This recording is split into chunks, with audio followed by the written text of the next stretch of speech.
Behind every person is a story. A quiet struggles, unexpected triumphs, and the serious lessons that came from both. On this channel, I'm opening the book to share the unedited, raw truth of Journey.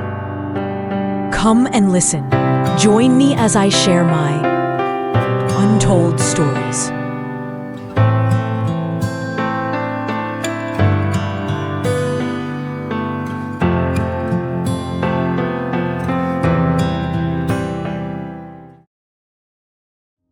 In life, I've had my resilience tested. It's hard to hope for nothing. And in the end, I was only left with pain. I never thought I'd reach a point where the very foundation of my being would be shaken. There are times in life when we choose to hope, to cling to a dream, a promise, or a person, even when the signs scream warnings. I thought all my perseverance and love would lead somewhere. I strived, I gave my whole heart, dedicating every fiber of hope to something that turned out to be nothing more than an illusion. The pain wasn't just because something was lost. It was because of the truth that I hoped for nothing. I hoped for a promise that wasn't fulfilled, for a person who couldn't reciprocate what I gave. And when the truth came, it hurt, yes, but that's also where my true resilience was tested. I learned to rise even when it hurt, to walk even when weak, and to believe in my own strength even after being wounded. Because at the end of every trial, the only thing you can truly rely on is your own fortitude. My story began during the peak of my online gaming addiction. While I was hooked on playing at computer shops, I met people who became my friends, and eventually, I even found a boyfriend. You can call me Haisley back in college. I often headed to the computer shop after classes, but despite that, I never neglected my studies in hotel restaurant management at the University of Batangas. I first met Ace, who was also addicted to playing RAN Online PH. We often partied together. He was actually quite quiet when we chatted in our in-game group chat.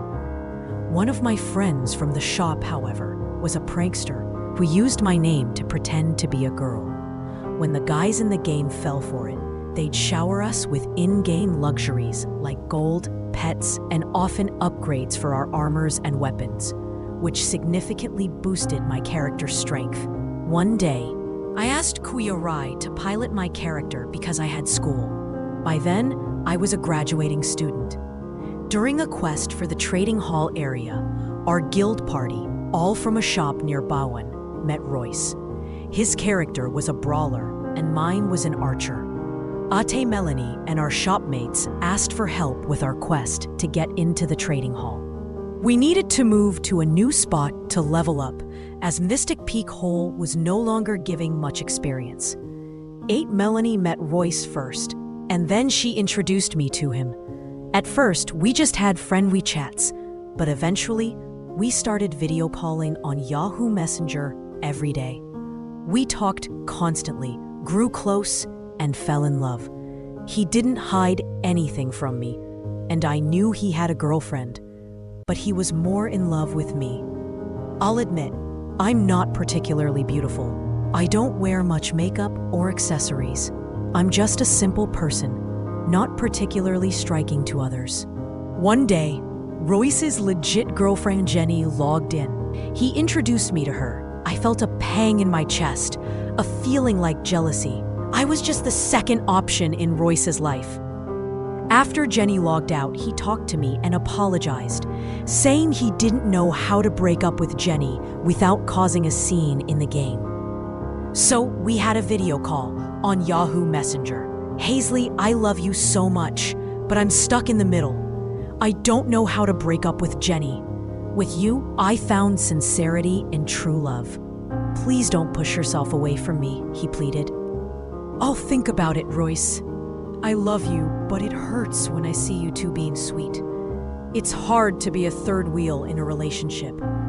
I don't know if I even have a space in your heart anymore, I replied, crying. After our conversation on Yahoo Messenger, I logged off the PC, left the shop, and sat on the stairs. Kuya Oliver saw me crying and wiping away my tears. "Haisley, why are you crying? Did you and Royce fight?" he asked. "Not really, Kuya Oliver. It's just Royce. He can't leave his girlfriend. If he truly loves me, he'd leave her, so I wouldn't have to share his love and attention," I told him. "Haisley, believe me, he'll break up with his girlfriend. He doesn't even video call his girlfriend. Who knows? Maybe that girl is gay, we can't tell. We don't know anything, Kuya, about who Jenny really is. I just wish he'd break up with Jenny." I couldn't sleep because I was so consumed with thoughts about whether to leave Royce or remain a third wheel in his life. So, I decided to break up with him rather than hope he'd love me completely. I also realized that Jenny was in his life before me, and I didn't want to ruin a relationship that I knew couldn't fully be mine. Even though it broke my heart, I did it. The next morning, I logged into Ran Online. He was online, AFK, in the campus locker area. He chatted with me. "Royce, can we talk? I have something to tell you." "Sure, baby, what is it?" "I'm sorry, but I've decided we need to break up. Even though it hurts, I hate having to share you. I also realized I don't want to destroy a relationship that I know can't be entirely mine. Remember, even if I leave you, I'll continue to love you," I told him. "Haisley, why? There's nothing I can do if that's what you want. My love for you outweighs Jenny. You're the only one I've ever truly fallen for. You're the only sincere one to me. Remember, even if we're broken up, I'll be here waiting for you to come back. But I'll make sure to leave Jenny for you," he replied sadly. After our conversation, I logged off and played O2 Jam, hoping to ease the pain of my breakup with Royce. I didn't play Ran Online or log into Yahoo Messenger for a week. After breaking up with Royce, I returned to Ran Online. I heard that Soul and Morning were getting married in-game. They sent the invitation to Ate Melanie for me to attend, as the GM would be holding an event to marry them afterward. The next morning, while in-game, I couldn't attend their in-game wedding because it fell on a Sunday, and I ended up enjoying playing O2 Jam more.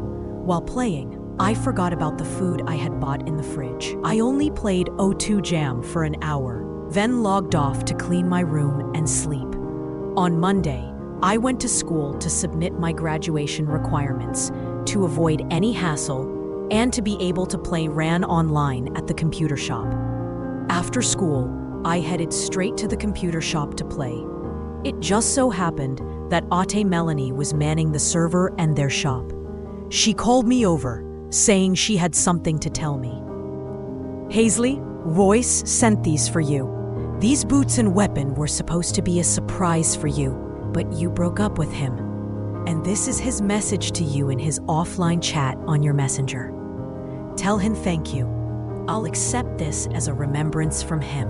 As I sat down at my reserved PC, I immediately opened Messenger. His message said he still loved me.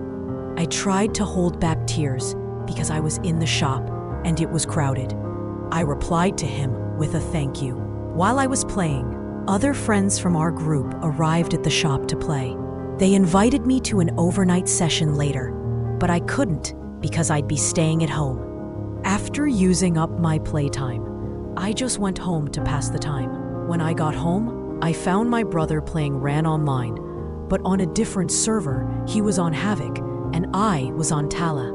I waited for my brother to finish playing Ran Online, which was around 7 p.m. After he was done, I let the PC cool down for a few hours to reduce its heat. Then I immediately opened Ran Online and started playing. As soon as I logged in, Kuya Oliver PM'd me. We were in 2 parties at Leonine campus, and there were other players raiding, doing player kills on those who were leveling up. We were so engrossed in playing when Balat suddenly peered through the open window, already a bit drunk, wanting to buy ice for their liquor. I was startled and it was dark all around, and my heart nearly jumped out of my chest. I gave him the ice and even added more so he wouldn't bother me again while I was playing. As our overnight gaming session continued, My eyes started to close. I was so sleepy. Before I knew it, I had fallen asleep while leveling. It was already 4 a.m. when I found my character lying face down, dead. So I logged out, shut down the PC, and went to sleep in my room. The gang decided to have a drinking session at the shop for Kuya Peter's birthday. I was all for it, since I didn't have classes, and Kuya Rai would drop me off at home with his tricycle. I'd be home by 11 p.m., and I had already asked my mom for permission to go to the birthday party. That night, we all drank together, including Ate Melanie and her husband. We talked about Royce, and I admitted that I still loved him, but he still had a girlfriend. I was willing to wait a long time to get back with him. Why don't you just make Oliver your boyfriend?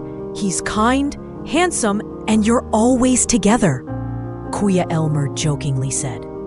Kuya, you're crazy, I replied, laughing. We all burst into laughter. Our bottle of Red Horse was empty, and Kuya Oliver was drunk. He was about to throw up outside the shop, so I quickly grabbed an empty trash can for him. I took care of him, wiped up the mess he made outside, and flushed his vomit down the toilet. When he lay on my lap, still feeling nauseous, he eventually sat up properly. We were on the stairs, and our eyes met in a sweet moment. Suddenly, he caressed my cheek and then kissed me. I enjoyed his kiss, so I returned it passionately. We kissed until he finally pulled away and sat up straight. One Piece Roby, you paid attention to Royce Gracie, but you never even noticed me. Did you know I had a crush on you? You were always with him on game, but you could have just made me your boyfriend since I'm close by, he blurted out to me. My cheeks flushed at what I just learned, but my love for Royce Gracie still prevailed. Of course, I didn't want to assume that what he confessed was sincere and true, or perhaps it was just the alcohol talking, so I shrugged off his confession. Kuya Rai suddenly came out. I didn't know if he saw us, and it would be embarrassing if he saw Kuya Oliver and me kissing. Kuya Rai then drove me home in his tricycle, with Kuya Oliver as my seatmate. I wasn't drunk. I'd only had 1 glass of Red Horse beer. When I got home, I changed my clothes and lay in bed, suddenly thinking about the kiss with Kuya Oliver. The next morning, after picking up my graduation gown from school, I headed straight to the computer shop. There weren't many people playing. I think I was the only one from our group there. Ate Melanie was on duty, so it was all good. Suddenly, she called me over. Haisley, come here. I just want to ask you something, she asked with a smile. Ate, why? What's up? I asked, curious. We saw you and Oliver kissing by the side. Are you two together now? You and Oliver also talk a lot, so I thought maybe you two developed feelings for each other. Kuya Ronald, the salon owner downstairs, saw you too, she said. Oh, Ate, haha, no, that was just Kuya Oliver being drunk. It was nothing. Let's just pretend no miracle happened between Kuya Oliver and me, I said. You know, Haisley, Oliver told me a long time ago, but you never noticed him. He wanted to court you, but couldn't. He was too shy around you, she told me. I couldn't believe that Kuya Oliver had actually confessed to me. I thought it was just because he was extremely drunk. I didn't know what to do, so I just logged out of the shop and told Ate Melanie I was leaving to think things over, because I was also confused. I thought to myself that I wasn't pretty, that no one would be interested in me because of my looks, and I was wrong about how I saw myself. I went to the beach in our neighboring barangay. My best friend was in Cebu on vacation, so my mind was just drifting. When I reached the beach, I walked barefoot along the shore, exploring the surroundings. Eventually, I sat under the shade of a talisay tree near some large rocks. I sat on one of them, carrying my toga and the food I'd bought. Suddenly, a friend from that area approached me, and we started talking. As we ate snacks, I opened up to her about my situation. Haisley, I know you. When you have a problem, you come here to cool down and let go of your frustrations. "What's going on? Maybe I can help," she asked. "Bambi, it's so hard to be caught in a situation where you don't know how to solve it. I even told myself, with how plain I look, that someone would still like me. 2 guys like me. One is my ex-boyfriend, and the other is a guildmate and in-game friend. Royce and I love each other, but he has a girlfriend and doesn't know how to leave her without causing a scene in-game. Then there's Kuya Oliver, who confessed his feelings just when I'm in love with someone else. I feel like I'm going crazy. I feel like the earth is going to swallow me whole while I'm still alive." "That's really tough, Haisley. You don't know how to balance it all," Bambi replied. "But you won't believe it. Kuya Oliver and I kissed. And in fairness, his lips were soft. He's a great kisser." "Aye, Frenny. I'm getting giddy over you and Oliver. Haha, just say yes to Oliver, Haisley. Is he cute?" she teased. "Yes, Bambi, but I feel like it would be too awkward if I said yes to Kuya Oliver. Besides, we can't be together because I only see him as a brother. You know, friend, you need to choose between the 2 of them. Whatever your decision is, and whoever weighs more heavily on your heart, that's who you should pick. It's your life, Haisley. You're the one who'll decide. Remember, it's hard to hope for nothing." "You're right, Bambi. It's probably much better if I don't hope for either of them. I'll just stay put for now. It's better if I just enjoy myself while we're still teenagers." It was late afternoon when I got home. I found Nanai serving dinner. My 2 siblings weren't there. They were currently working abroad. My niece wasn't there either. She was with her dad in Kuta. Tatai was also abroad working there. So it was just my mother and me at home. At that moment, I was already planning to quit Ran Online to avoid assuming that there were people who would truly love me. I visited the shop, but it seemed like my friends weren't around and were busy with work. Coincidentally, a new game called Perfect World had just been released. I tried playing it while my character was vending in the Ran marketplace. Days passed, and I didn't see Oliver or Royce online or at the shop. They were probably busy with work, so I stopped hoping and assuming that I would encounter either of them. One day, the gang suddenly showed up, and I saw Kuya Oliver with a girl. He introduced her to me as his girlfriend. I was happy for him that he finally had a girlfriend. It was fine by me because Kuya Oliver and I never became a couple. And I wasn't affected since nothing really happened between us, just a mutual understanding. As days and months passed, I grew bored with my routine. So I started leveling up in Perfect World, and there I met James. We often chatted, grew close, and it wasn't long before he became my boyfriend. We'd meet up in his area, Muntinlupa, for dates. One time, when I went to the Bayanan area, I got off the bus at the entrance and started walking towards the town proper. Suddenly, I felt someone following me. I wanted to look back, but out of fear, I just ran straight to a crowded place. Good thing that drug addict didn't harm me. From then on, I always took a jeep going to Bayanan. James and I would talk frequently on the phone, texting and calling, until one day, he suddenly stopped texting. I tried calling him, but I couldn't reach him anymore. I waited for 6 months, but still nothing. Eventually, I lost hope of contacting him. Overwhelmed with sadness, I returned to Ran Online to get addicted again. This is where I met Axel, whom I often partied with in a different guild. We talked a lot, and he started to court me. One day while we were playing Ran Online, I invited him to a meetup, and he agreed. The next morning, I was ready to leave for our meetup. I stopped by the shop first to wait for his response. The whole afternoon passed, but I didn't receive any text or call. Not even a private message in-game. I had hoped for nothing again. I was annoyed and disappointed with him. Weeks after Axel's broken promise, I stopped playing for a while. I just didn't have the energy to go online. Then I remembered Royce. To be honest, I still loved him. So even though I felt like there was no hope of getting him back, I tried searching for him in all the maps we used to frequent in the game. He was nowhere to be found. Unexpectedly, I managed to talk to his younger sibling in-game, who told me Royce had run away from home for reasons unknown to them and had already quit Ran Online. A wave of sadness washed over me. Even though Royce had quit, I still played Ran Online, holding on to hope that he would return and we would get back together. It had been almost 2 years since we last communicated, and I was even planning, if we ever talked again, to meet him in person, have a normal date, and never let him go.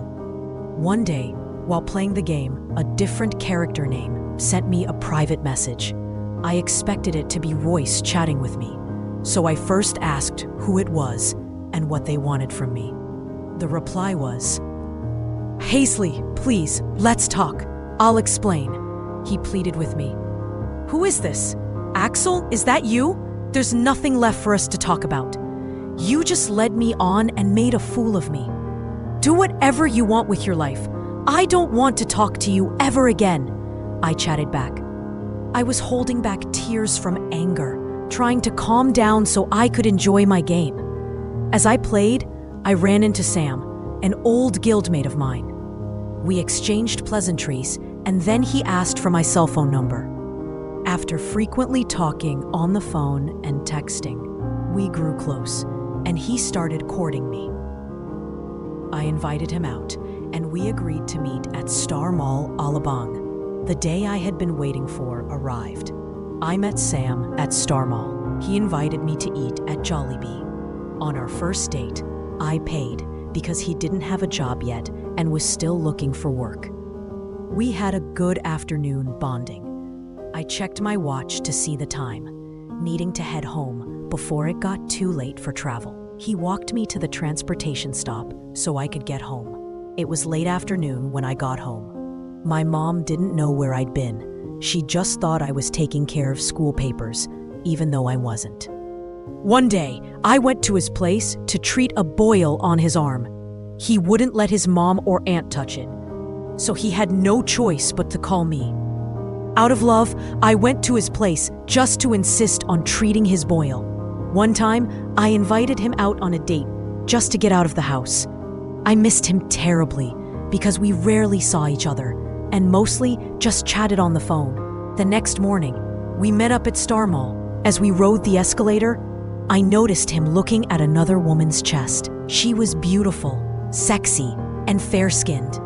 I didn't confront him about it, thinking it would only lead to a headache. I just pretended not to notice.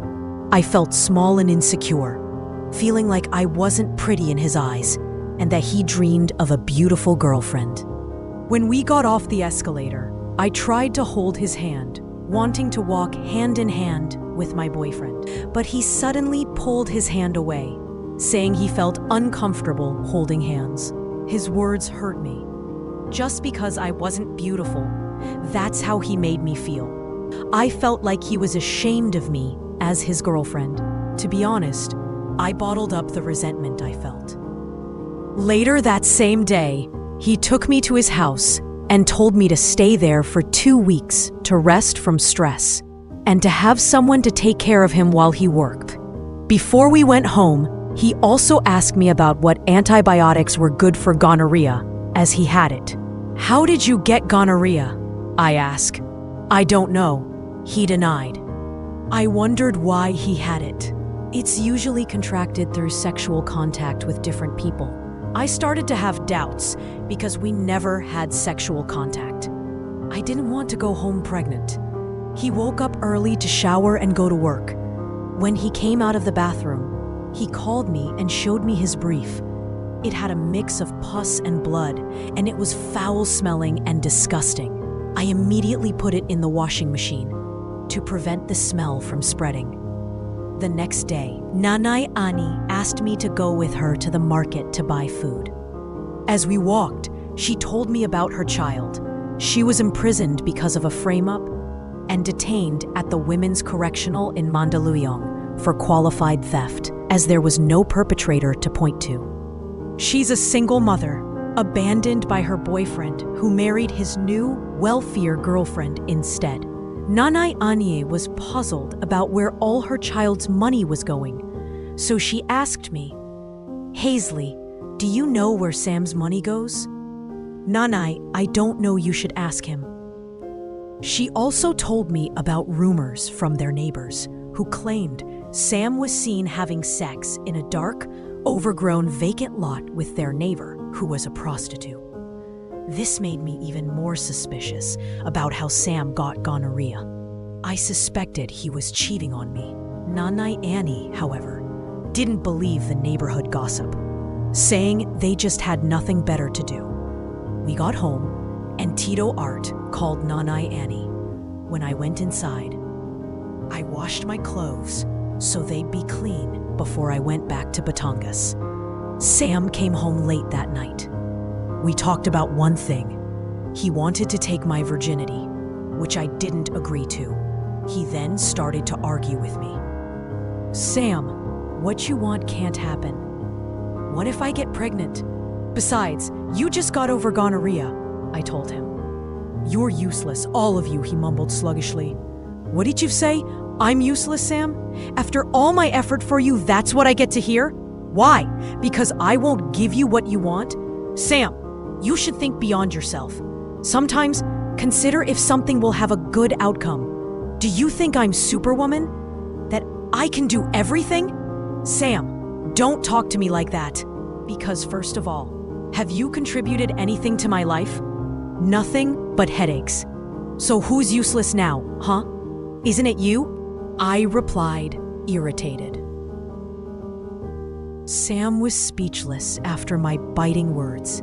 In my anger, I stopped talking to him. He tried to win me over, but I wouldn't speak to him. The next morning, I left for Batangas alone, without saying goodbye to him, only to the other people in the compound. As I rode the bus to Batangas, I felt bitter toward Sam. I couldn't believe that all my efforts meant nothing to him. When I got home, my mother met me on the terrace. The master bedroom in our house was coincidentally under renovation.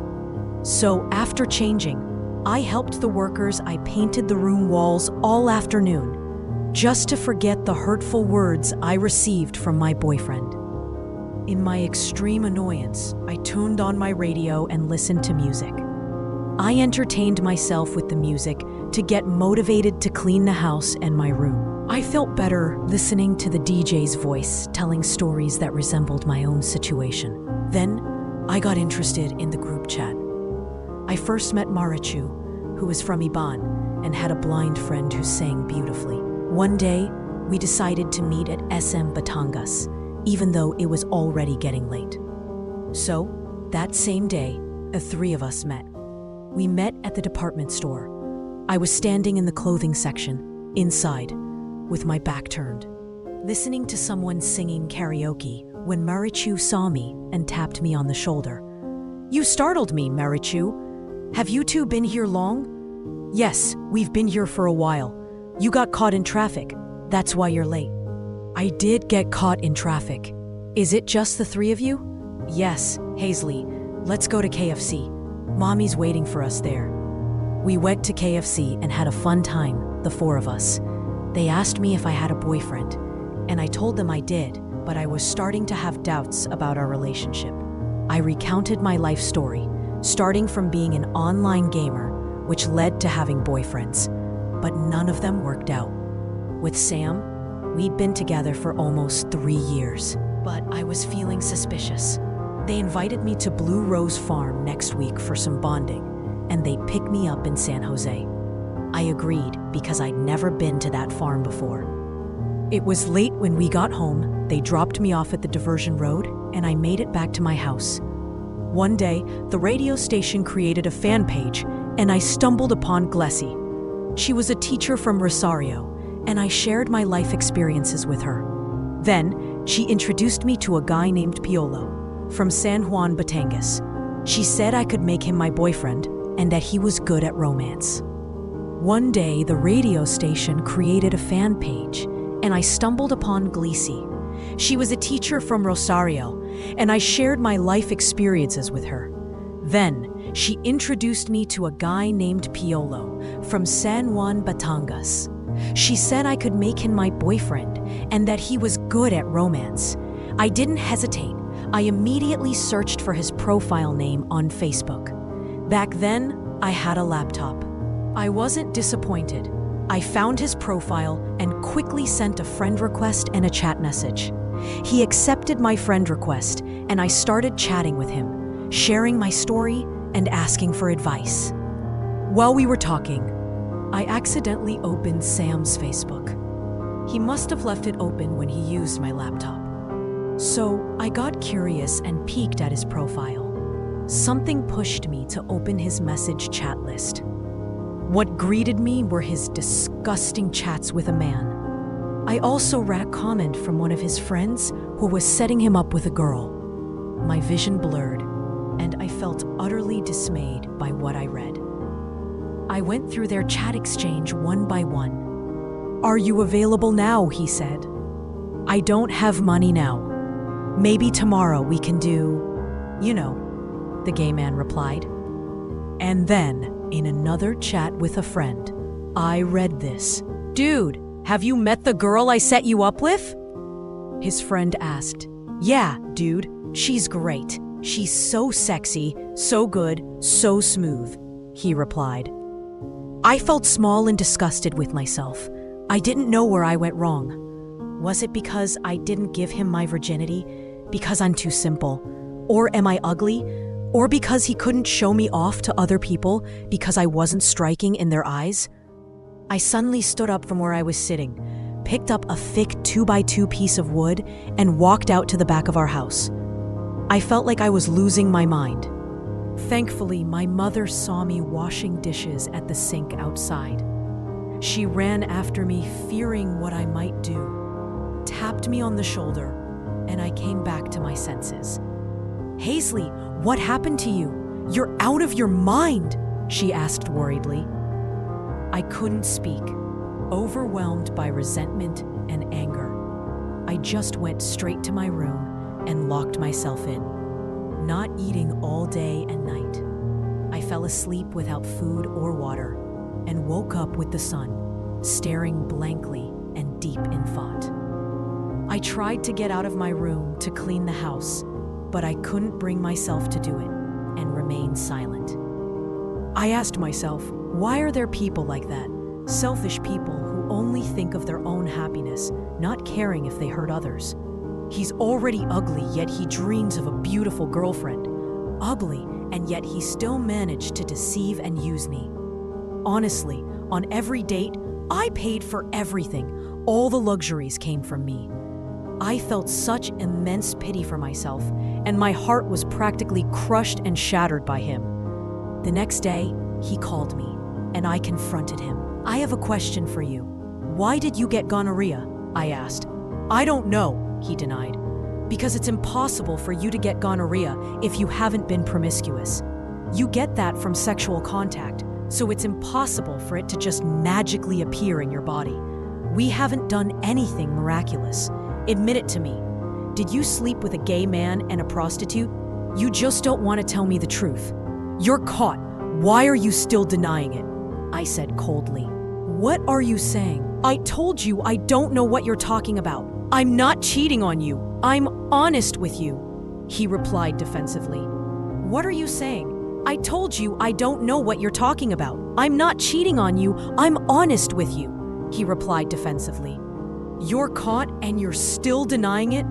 I read your messages. Sorry, your Facebook accidentally opened on my laptop," I replied. "You're intrusive. Why did you open my Facebook? You shouldn't have meddled with it," he replied angrily. "Now that you're exposed, you're still denying it? And then you'll get angry at me because I caught you? You're so shameless. I did everything for you. I gave you all your luxuries, even if I ran out of money from my online work. And then what? You'll fool and make a mockery of me. Don't try that with me, Sam. Stop blinding me," I retorted angrily. I hung up the phone out of anger and resentment, so I called Marichu. It so happened that no one was home at that time. Everyone was at the market buying supplies for the renovation. "Hazelnut, why did you call? Are you crying? Did you and Sam fight?" she asked worriedly. "Hazelnut brownies, don't cry. This Saturday, come with us and we'll go to Blue Rose Farm, Kuya Drew said. Come with us, Haisley, so we can talk about it, Ate Sab added. Yes, I'll come. I'm tired of my life always being like this. I remembered Piolo, so I messaged him on Facebook to get his phone number so I could talk to him directly. Days passed, and I still hadn't received a reply. I felt like I was losing hope, until I saw that Piolo had replied. I got his number, logged out of Facebook, shut down my laptop, then loaded my phone and called him. Hello, is this Piolo? I asked. Yes, it's me. Haisley, is that you? I thought you were a guy, he said. Oh, haha, I replied, laughing. I told him everything that had happened during my relationship with my boyfriend, Sam. He advised me, and I said, Sam's foolishness is sickening. I've endured his behavior and habits for almost 3 years. I don't know why I was blinded by that jerk. He's so ugly. I replied, crying. Can't you tell that's a red flag? It's probably better if you leave him so he realizes your worth. You know, Haisley, he's not the only man in the world. There are still loyal ones, though they're few. He's lucky to have you. I wish I had a girlfriend like that, he said. Yeah, you're probably right. What I'm about to do might hurt, but it's better than hoping every day that he loves me. It's probably better to shift my attention to someone else. By the way, your girlfriend might get mad, and you two might fight, I said. I don't have a girlfriend, so no one will get mad at me. I wish I did have a girlfriend, so I'd have someone to bond with and someone who'd love me. It's been a long time since I had one. Really? Haha, I'm not pretty, so no one really notices me. I'm too simple and elegant, and I'm a bit boyish, I said. Being boyish doesn't matter. You're still a woman. I'd only back out if I was talking to a gay person. We both laughed. We chatted almost every day.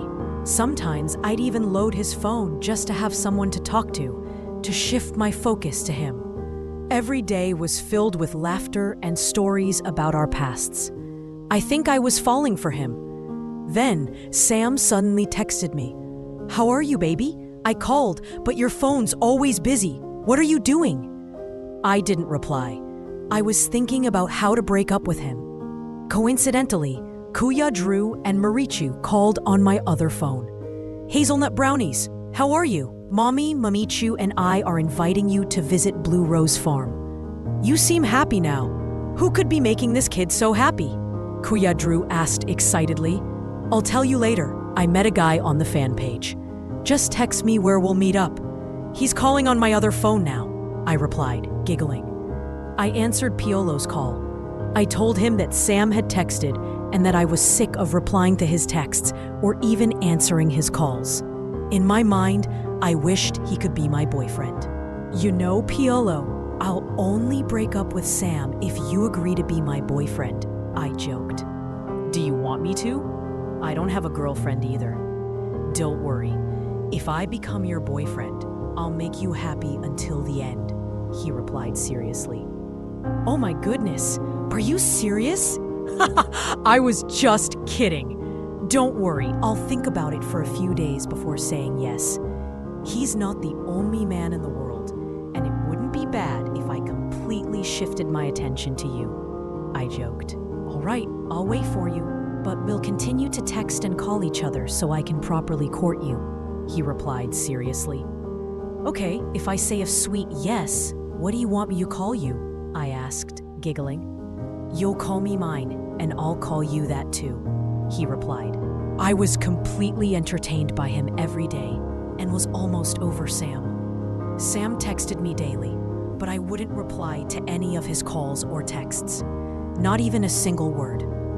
On Saturday, Marichu had no work, and Kuya Drew was just at home. I headed straight to San Jose and met Marichu there, arriving earlier than her. I'd been to her house once before, so I knew the way. I found Atisab cooking rice, and Kuya Drew was preparing the things we needed to bring. Marichu also brought mango graham, which was perfect. After we finished preparing our things, I was texting Piolo, and Sam was also constantly texting me. I prioritized Piolo because I felt he was serious about what he was saying. Our destination was a bit far, just outside the park. I was already delighted. There were so many animals inside: ostriches, Bengala chickens, snakes, and other exotic animals. I thoroughly enjoyed the whole farm. We got hungry, so Sab and I grilled octopus, chicken, fish, and pork. Mary Chu brought out her homemade menudo and adobo, as well as my favorite mango graham. While we were talking, Piolo called. I told him we were 5 people chatting while eating, with the phone on loudspeaker. I recounted everything Sam had done since the beginning, leading up to how I met Piolo, and I repeated our conversation with him. I told you to leave that Sam. He's a worthless guy who just used you for money. Just trade him in for Piolo, Haisley. Think about it.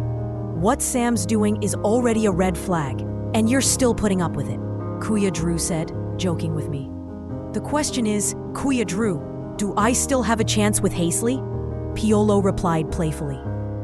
Of course, why not? If clothes get dirty, you replace them, so I can definitely replace him. He's not the only guy in the world, he's just a guy, and a useless one at that. I own, that's our Haisley, a fighter, slay it, Kuya Drew added. We all burst into laughter. After Piolo ended his call, his boss's shop in San Juan was busy, as that was his work. I checked Sam's nearly 30 text messages on my phone. I deleted all of them. I didn't want to waste any more time on him. As we were eating, large chickens suddenly walked past us. Marichu, look at that rooster. Ha ha ha, a male. So good for grilling. I'm getting antsy. Ha ha ha. Let's name them all. Casey, Kaiser, Sam, and Piolo. I prefer the big brown one, Piolo. Haisley's all over the place, even naming chickens now. You're probably fantasizing about Piolo, aren't you? Oh, this little woman won't even admit it, Marichu teased. Yes, I'll admit it. I am fantasizing about Piolo. I like him. Are you happy to know that? I'm head over heels for him. Ha ha ha ha, I replied, smiling. Oh my, how sweet. Ha ha ha. Just say yes to Piolo. You clearly like him, Kuya Drew said, delighted. Don't worry, Kuya Drew. Tomorrow, I'll chat a breakup message on Facebook and Friendster, so my heart can finally be at peace, and Piolo and I can freely love each other, I said. Haisley, that's the right decision. Show him he's no loss.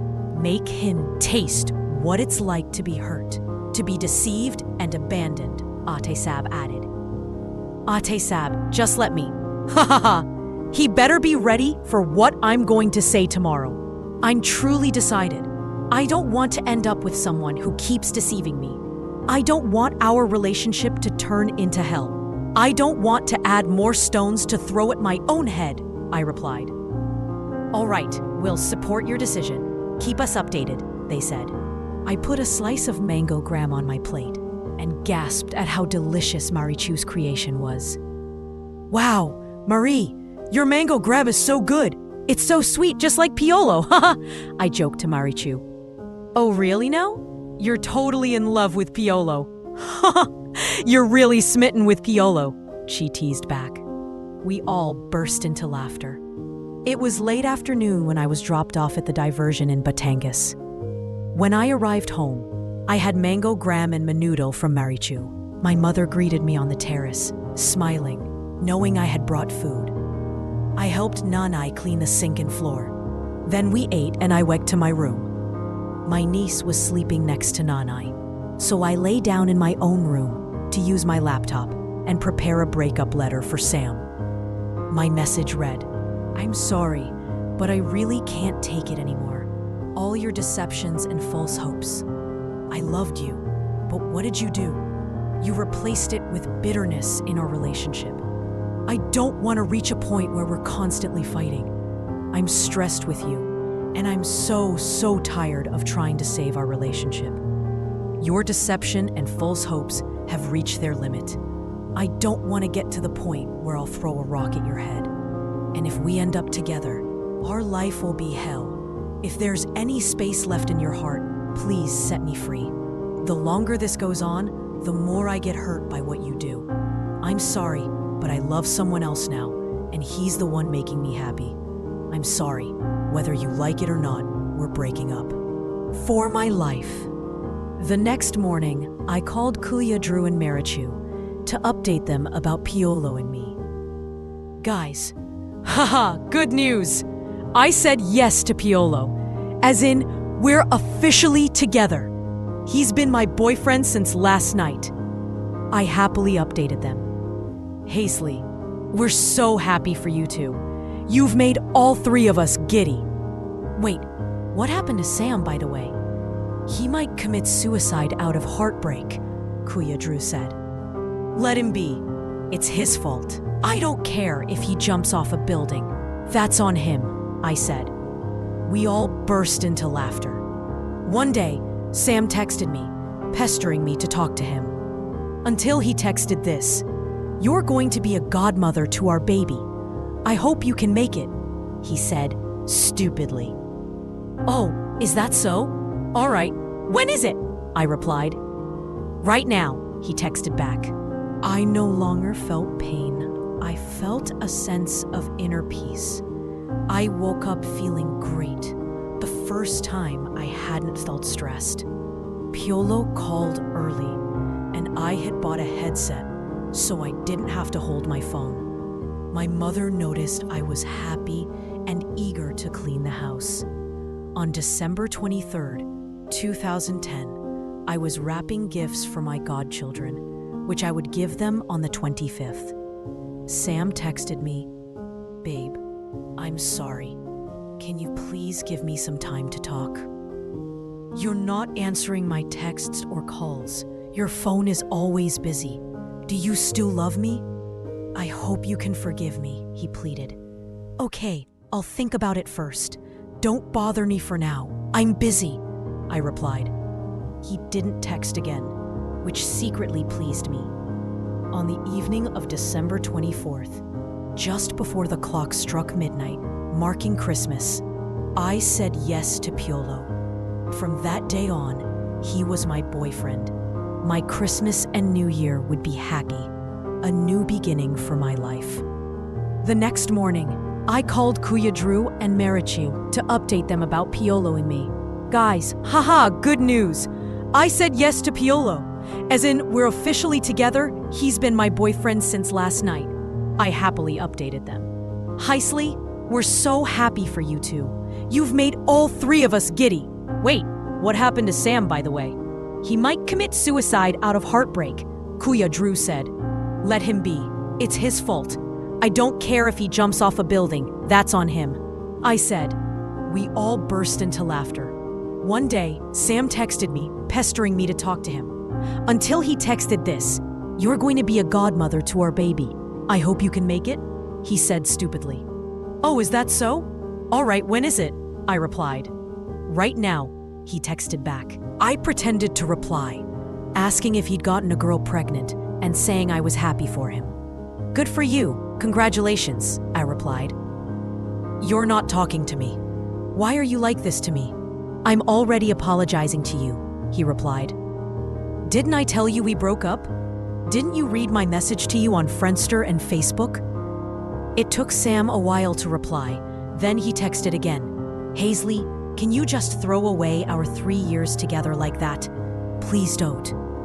I've already apologized to you. Can't you forgive me? He replied. I'm sorry. I don't want you anymore. And thank you for our 3 years together that you filled with resentment and sadness. I won't forget that.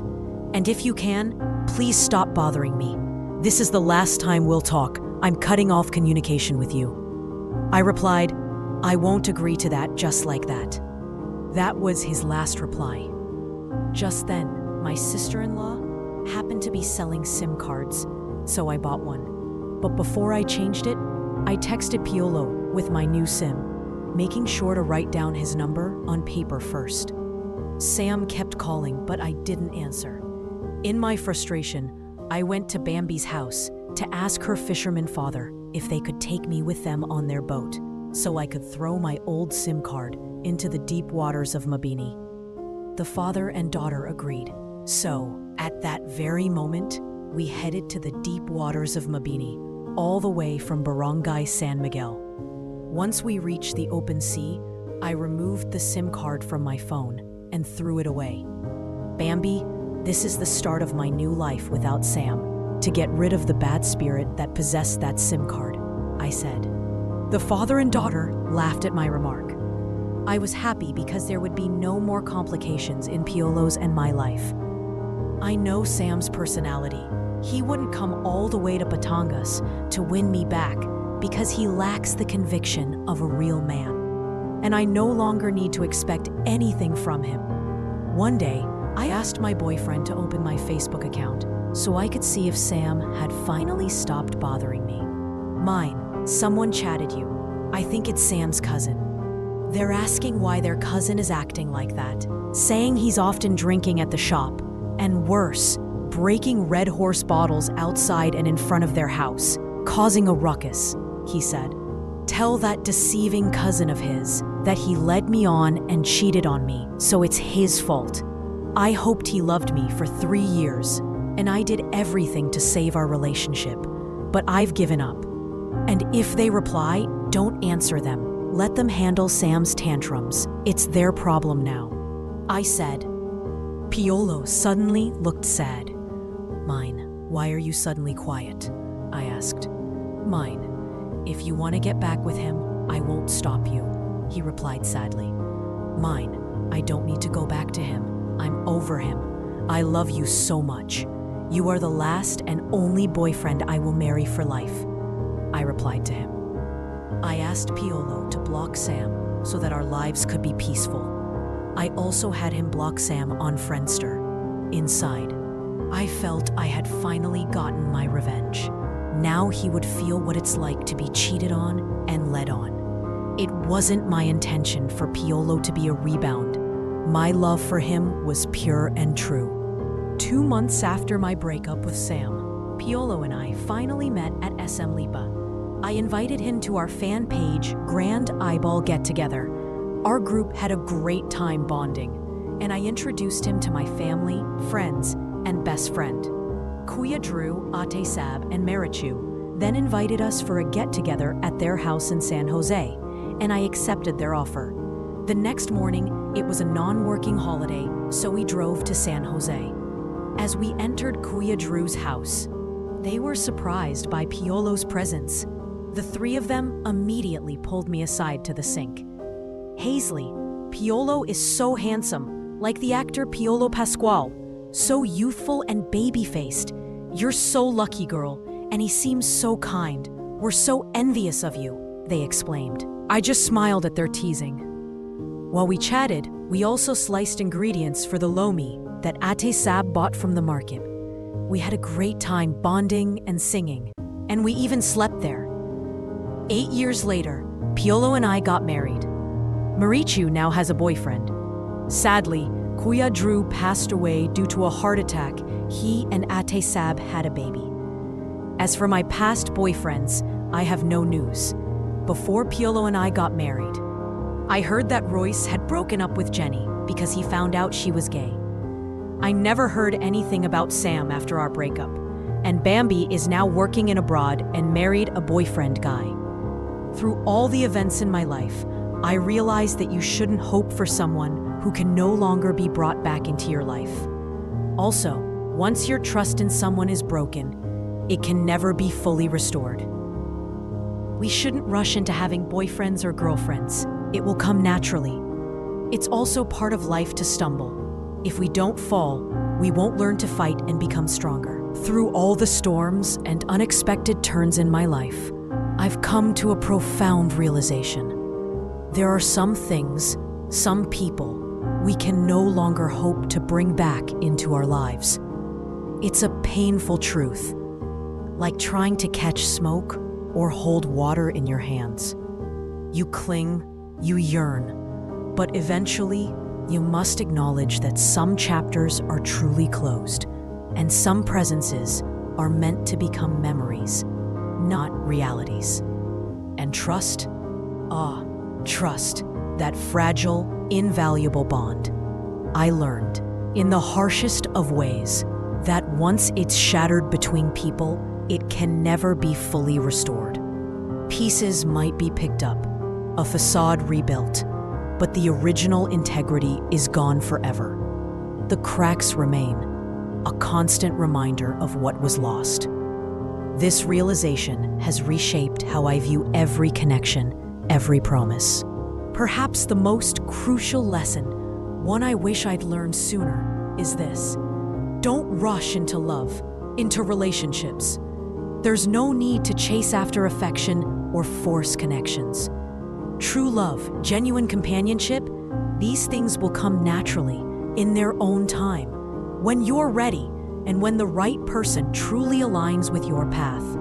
And life itself? It's a journey paved with unexpected detours and inevitable tumbles. It's part of life to stumble, to fall. It's in those moments of hitting rock bottom, feeling bruised and broken, that we discover our true strength. Because if we never fall, we never learn the resilience needed to fight back, to stand taller, and to become stronger than we ever thought possible.